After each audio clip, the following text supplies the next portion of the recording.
and ever since you had the heart attack, that you drove yourself to the hospital for. Why did you do that? Why did you call the ambulance when you were having the heart attack? Well, I called 911 because that's what you're supposed to do. What did it feel like? So I felt like I had heartburn at like 8:45, ate a couple Tums, and around 9:15, my whole body broke out in a sweat. My forearms were sweating, my shins were sweating. And I had read somewhere in WebMD that if you break out in hot sweat, it could be a sign of a heart attack. Yeesh. And all of a sudden I started getting short of breath. So I called 911. And in my head, I go, wait a minute. Somebody just drove off the road and took out my mailbox. I put in a new mailbox, but I didn't have address numbers. You know where we live, UPS trucks sometimes don't pull in because there's 2 trees on either side of the driveway. So I'm like, I don't have address numbers. Ambulance might not pull in the driveway. Fuck it. I'm driving myself to the hospital. So I literally get in my car and I'm driving, and the lady in 911, she's like, sir, don't drive. I'm like, I'm fucking driving. She's like, pull over. You know, it's for the safety of you and everybody else and all this shit. And I'm coming up the biggest intersection in Westlake, which is like, I think 6 lanes either way. And I have a red light and I'm literally fucking bobbing. I'm dropping down. Oh my God. I'm driving and I'm dropping down because I'm short of breath. Dying. And I said to the lady, I go, if I'm going to die trying to save my life.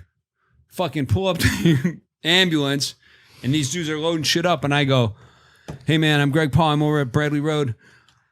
I think you're coming to get me. And the dude's like, holy shit. They got a wheel. He pulls out a wheelchair, sits down. They take me in and they're like doing all this shit. And they're like, we think you're having a heart attack. And, you know, are you doing any drugs? I'm no, I'm clean. I'm nothing, blah, blah, blah. And Pam happened to be in LA and I think you were in France. Were you somewhere else? Yeah, I was not here. Yeah. So, and it was 9:15. So 6:15. I said, call Pam, my ex-wife. Got to let the phone ring 3 times because she's not up.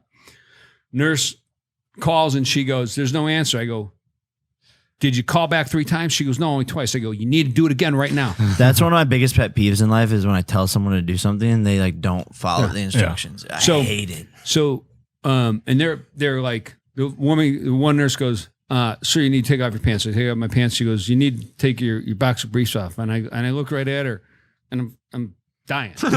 I look right at her and I go, you don't know me like that. Fuck ass. Fuck. I take them off and she's wheeling me away and I go, if I don't make it, tell my boys I love them. So then I make it and she comes in, she goes, you know, you had the Widowmaker. Like 5 to 8% of people live. Wow. And when you told me to tell your boys what you said, she goes, people generally know. She goes, I didn't think you were going to make it. And I'm glad to see you alive. And then 3 different nurses came in. They go, I want to see what somebody looks like that survived the Widowmaker. Oh my God. It's this guy right here. Yeah. And That deserves a round of applause. Come on, GP. This man beat death. That's actually crazy. And a lot of people do beat death. The thing is this. In my mind, I literally said, fuck this. I am not waiting for this to take place. Didn't they say if you hadn't driven yourself, you would have probably passed? The doctor told me, he goes, look, if you didn't do what you did, you wouldn't be talking right now. You'd be dead. He goes, you would not have made it. And I'm like, maybe that's a public service announcement to people if they're getting a heart attack. Like if the better option is to drive, like drive. Well, also, just like the macro lesson is like, yo, take life into your own hands. Well, here's the thing. This is about learning as humans. We've been trained to suppress our instinct and what our natural feeling is. So true. And, so true. And there's been 7 times in my life where I went against what my gut instinct said, and I regretted every one of them. And every time when I've followed it, I'm glad. And we as society suppress it. And if you talk to people who have talked to rape victims and people who have been abducted, so often you hear that person say, I had a feeling. I thought something was off. And they don't trust it. And because it's like, it's scary to say you're a woman or anyone just being followed in an alley and there's someone who you think might be following you. It's you don't want to be that person who goes, hey, what the fuck are you doing following? And this person's like, well, I'm just walking down the alley. No, like, no one wants to take that risk, but take that fucking risk, dude. I've the way to summarize that, and I've heard it in like self-defense classes and stuff, is it's called be rude. Yes. 100%. That's what it is. You know what? Change the direction you're walking. Yell fire. pee your pants, do whatever the fuck What'd you need to. you say? Not just then. Why pee your pants? Because if you're acting really scared, This one's weird. it's weird. But guess what? A person who's abducting, even though they're fucked in the head, they see somebody peeing their pants. It kind of throws them off. Hey man. And it buys you time. Hey man. I don't know about that one. You don't need to know about it. Trust me, it's an option. The thing is this: we don't. People, I believe, GP's a survival expert, man. You should listen to this guy. we have to learn to trust our It's instincts. like if your plane's going down, quickly pee your pants. Hey, The plane will float. you know what? In your, Look, I'm the dude that if the plane's going down, I really think I'm gonna survive. That's just my attitude. I love it. Go to the back. Head to I the agree back. with that. You know what? Terrorism on my plane. As soon as he walks by me, I'm jumping on his ass. And guess what?